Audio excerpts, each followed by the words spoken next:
সমন্বয়কদের সমন্বয়হীনতা ও জবাবদিহিতার অভিযোগ তুলে চট্টগ্রাম বিশ্ববিদ্যালয়ের বৈষম্য বিরোধী ছাত্র আন্দোলনের ৫ সমন্বয়ক ও সহ সমন্বয়ক পদত্যাগ করেছেন।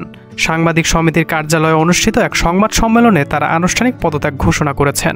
পদত্যাগকারীরা হলেন সমন্বয়ক সুমাইয়া শিকদার এবং ৪ জন সহ সমন্বয়ক আল মাসনুন, ধ্রুব বড়ুয়া, ইশাদে ও সাইদুজ্জামান রেদওয়ান। সংবাদ সম্মেলনে লিখিত বক্তব্যে তারা বলেন, বৈষম্য বিরোধী ছাত্র আন্দোলন একটি সফল গণ অভ্যুত্থানের নেতৃত্বে স্বৈরাচারের পতন করলেও পরবর্তী সময়ে নানা ধরনের সমন্বয়হীনতা দেখা দিয়েছে। সাধারণ শিক্ষার্থীদের কাছে সমন্বয়করা জবাবদিহিতা করছেন না এবং নানা ধরনের সাফাই দিচ্ছেন, যা অনেকাংশেই একপাক্ষিক। প্রথম থেকেই যেসব সমন্বয়হীনতা এবং অপরাজনীতির আভাস পেয়েছি, আমরা সেগুলো তীব্র নিন্দা এবং প্রতিবাদ জানিয়েছি। তারা আরও বলেন, প্রক্টরদের পদত্যাগের যৌক্তিকতা ও অযৌক্তিকতা নিয়ে নানা ধরনের বিতর্ক উঠে আসছিল। আমরাও তাদের পদত্যাগ চেয়েছিলাম, কিন্তু সেটা ধাপে ধাপে।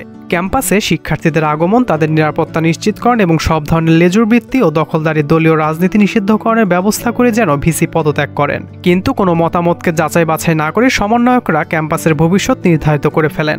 শিক্ষার্থীদের মতামত নিয়ে সমালোচনার সঠিক কোনো প্রক্রিয়া অনুসরণ করা হয়নি সমন্বয়ক কমিটিতেও।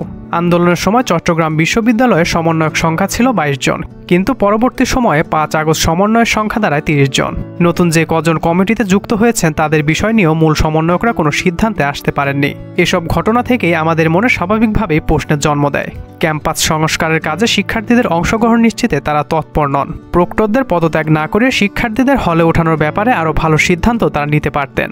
পদত্যাগকারী সমন্বয়করা আরও বলেন, তাই আমরা সবাই মিলে নিজ নিজ সমন্বয়ক পদ থেকে পদত্যাগের ঘোষণা করছি। আগামীতে বৈষম্য বিরোধী ছাত্র আন্দোলনের ব্যানারে যেসব কর্মসূচি পালন হবে তার সঙ্গে আমাদের কোনো যোগাযোগ নেই। সাধারণ শিক্ষার্থীদের পক্ষে আমরা সবসময় ছিলাম এবং আগামীতেও থাকব।